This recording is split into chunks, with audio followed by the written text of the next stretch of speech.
हम लोग पढ़ रहे हैं traditional embroideries of India.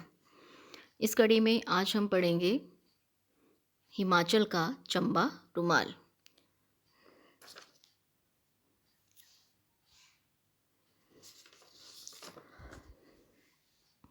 Himachal कढ़ाई का उद्भव 15वीं शताब्दी में मिलता है।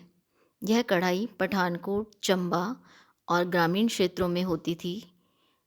चंबा, कांगड़ा, नूसूर, जम्मू, कुल्लू मंडी में विशेष प्रकार की कढ़ाई की जाती थी जो अपनी कोमल, सूक्ष्म और हाथों की कुशलता को दर्शाती थी, जिसे पहाड़ी रुमाल या हिमाचल की निडल मिनिएचर के नाम से जाना जाता था। कहा जाता है कि गुरु नानक की बहन ने यह कढ़ाई रुमाल पर करके नानक जी को शादी पर भेंट की थी। यह रुमाल आज भी गुरदासपुर गुरुद्वारे में है, जिसमें क्रीम कलर के रुमाल पर सुंदर मानव, पशु, पक्षी आकृतियाँ और पेड़ पौधों के साथ उनके चित्र बने हुए हैं। यह कढ़ाई पंजाब से हिमाचल फिर पाकिस्तान में गई थी। हिमाचल की कढ़ाई 1750 में राजा उम्मेद सिंह के काल में फली फूली थी। इसी समय इसे चंबा नाम से जाना गया। प्राचीन चंबा में रंग नमूने सभी प्राकृतिक और कलात्मक होते थे। पहले इसमें मनुष्य, पक्षी, पशु, पेड़ पौधों का वास्तविक रूप में चित्रण किया जाता था। 19वीं शताब्दी में चंबा की पहाड़ी एवं लोक शैली काफ़ी लोकप्रिय रही। हिमाचल के लोगों की कलात्मक सुंदरता wood carving, painting, needle metal work, traditional embroidery से स्पष्ट झलकती है। यह कला वहाँ पारंपरिक रिवाजों, संस्कृति के आधार पर जन्म से ही अगली पीढ़ी को हस्तांतरित होती रहती है। पारंपरिक रूप से 2 प्रकार का काम किया जाता है, जिसमें पहला बहुत ही सूक्ष्म कैम्ब्रिक या अर्ध पारदर्शी फैब्रिक पर किया जाता है, जो सियालकोट में बनता था। दूसरा हाथ के बुने मोटे, भारी, खुरदरे, खद्दर जैसे वस्त्र पर किया जाता है। वर्तमान में कॉटन, टसर सिल्क का उपयोग रुमाल के लिए किया जाता है। Organdie, linen, poplin, Terylene, muslin भी सफ़ेद और कई हल्के रंगों के रूप में आधार वस्त्र के रूप में काम में ली जाती है। महिलाओं द्वारा नमूने हाथ से या ट्रेस करके वस्त्र पर कल्पना शक्ति और कुशलता के आधार पर बनाए जाते हैं। ट्रेसिंग के लिए चौक या नील का उपयोग किया जाता है। हिमाचल में रुमाल बनाने की कला विवाह के लिए अनिवार्य मानी जाती है, अतः बाल्यकाल से ही लड़कियां रुमाल बनाना सीखने में लग जाती हैं।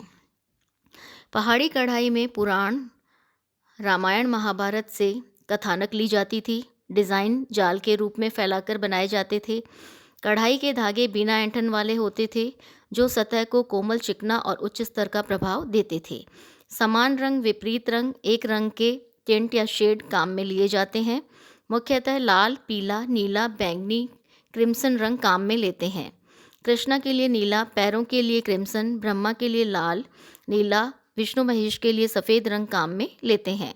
गोपियों के लिए पीला, हरा, गुलाबी और लाल रंग का कॉम्बिनेशन करते हैं, परंतु सभी नमूनों की आउटलाइन हमेशा काले रंग से ही बनाई जाती है। वर्तमान में कच्चे रेशम और शिफॉन के धागे से कढ़ाई की जाती है। कढ़ाई में डबल सैटिन स्टिच वस्त्र के दोनों तरफ काम में ली जाती है। काम इतना सूक्ष्म या बारीक होता है कि वस्त्र का सही गलत भाग पहचानना कठिन होता है। इसमें धागों में जोड़ या गांठ प्रदर्शित नहीं होती। हिमाचल में अधिकांश लोग भगवान विष्णु और कृष्ण के उपासक हैं, अतः नमूनों पर कृष्ण का प्रभाव, मनुष्य, पशु के नमूने एक दूसरे के पूरक होते हैं। चंबा रुमाल में बकरी, हिरण, गायों के साथ कृष्ण, हाथी, सांप, मोर, तोता, अकेला विरही पक्षी, 2 पक्षियों का जोड़ा इत्यादि बनाए जाते हैं। चारों तरफ 2-3 फूलों का बॉर्डर, मध्य में गुलदस्ता, कभी कभी पूरे रुमाल पर जानवर, पेड़ पौधे मिलाकर एक बाग का प्रभाव उत्पन्न किया जाता है। फलदार पेड़, लांतुरा, बांसुरी, वीणा, सितार, टेबल, ज्यामितीय नमूने, त्रिभुजाकार, वर्गाकार, आयताकार, षटकोण आदि भी बनाए जाते हैं। कढ़ाई के प्रमुख कथानक के रूप में भागवत पुराण, कृष्ण लीला, महाभारत, राग रागिनी, बारहमासा, रामलीला, रुक्मणी कृष्ण का विवाह, कमल पर विराजमान विष्णु, लक्ष्मी विष्णु, हुक्का पीते हुए व्यक्ति आदि के विभिन्न शारीरिक मुद्राएं दर्शाई जाती हैं। रासमंडल। रासमंडल में मध्य में कमल पर विष्णु, कमल के रूप में 4 भुजाएं जिनमें पद्म, गदा, शंख और सुदर्शन चक्र हैं बनाकर बाकी रुमाल पर फूल, पक्षी व ढोलक बजाती और नाचती गोपियां बना दी जाती हैं।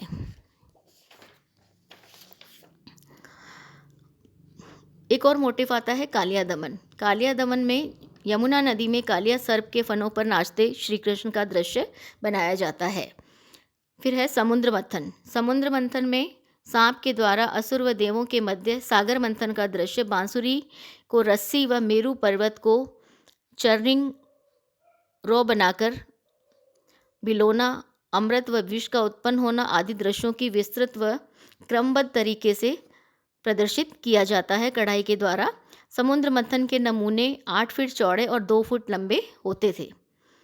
उसके बाद रुक्मणी हरण। रुक्मणी के स्वयंवर और विवाह की तैयारी के दृश्य, रुक्मणी का श्रृंगार, काम में लगी दासियां, संगीत बजाने वाले कलाकार, रुक्मणी कृष्ण की बेदी, विवाह के दृश्य, मंत्र हवन सामग्री के चित्र, बारात के साथ हाथी, घोड़े, गाने बजाने वाले मनुष्य के चित्रों को विभिन्न फूल, बेल, पक्षी, फल आदि के साथ उचित सामंजस्य में कढ़ाई के द्वारा प्रस्तुत किया जाता है।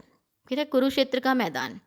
5 फीट चौड़े व 1.5 फीट लंबे वस्त्र पर एक तरफ पांडव कृष्ण तथा बीच में अभिमन्यु, दूसरी तरफ कौरवों और चक्रव्यूह का दृश्य बनाया जाता है। राग रागिनी। राग रागिनी में 12वीं व 10वीं शताब्दी में वैष्णव पंथ के कृष्ण गीत माला के अंतर्गत राग, मंच, हिंडोला, बसंत, लोड़ी, भैरव, मल्हार को मूड, समय और ऋतु आदि के दृश्यों के माध्यम से प्रस्तुत किया जाता है। अष्टनायिका। नायक और नायिका के भावों और व्यक्तित्व का प्रदर्शन। मिंजर मेला जलसा। मिंजर मेला जलसा में पर्व, मेले और जलसे के अंतर्गत उत्सवों का प्रदर्शन किया जाता है। विष्णु और कृष्ण प्रार्थना के दृश्य जिनमें खुशहाली की फसल को शैतान से बचाने के भाव प्रकट होते हैं। उसके बाद है गूजर कथानक। गूजर महिलाओं ने स्थानीय स्तर के नमूने कढ़ाई में लिए जिनमें छोटे छोटे आयताकार टुकड़ों पर कढ़ाई करके आपस में जोड़ा जाता है। ये सारे के सारे हम देखते हैं तो मोटिव्स हैं।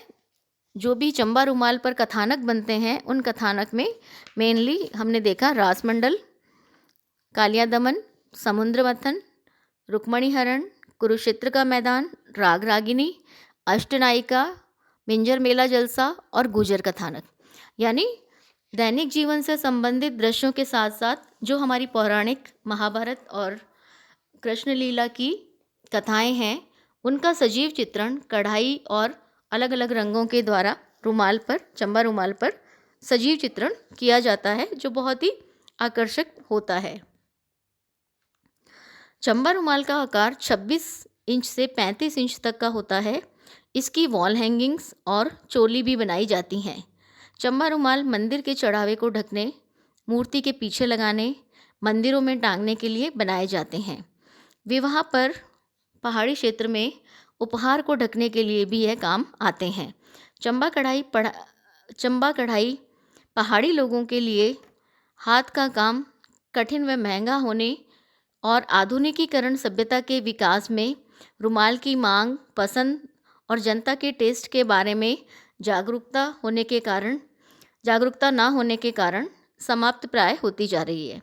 यानी पुराने लोग अभी भी पारंपरिक रूप से इसको पसंद करते हैं, मगर क्योंकि धीरे धीरे पहाड़ी क्षेत्रों में भी आधुनिकीकरण हो रहा है, सभ्यता का विकास हो रहा है, मीडिया का इंटरफेरेंस हो रहा है, तो धीरे धीरे यह काम क्योंकि मार्केट में बिक नहीं पाता, और बिक इसलिए नहीं पाता क्योंकि इसमें डिज़ाइन